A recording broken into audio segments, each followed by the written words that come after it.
The U.S. President Donald Trump has met Syria's new president, Ahmad al-Shara. I will be ordering the cessation of sanctions against Syria in order to give them a chance at greatness.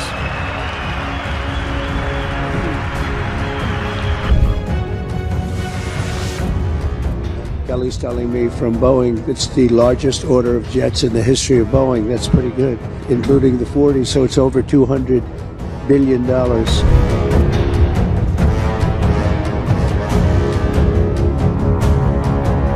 My administration successfully brokered a historic ceasefire to stop the escalating violence between India and Pakistan.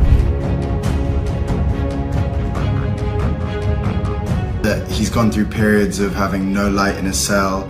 He's been in there for nearly 2 years, and there have been periods of, no access to the outside world.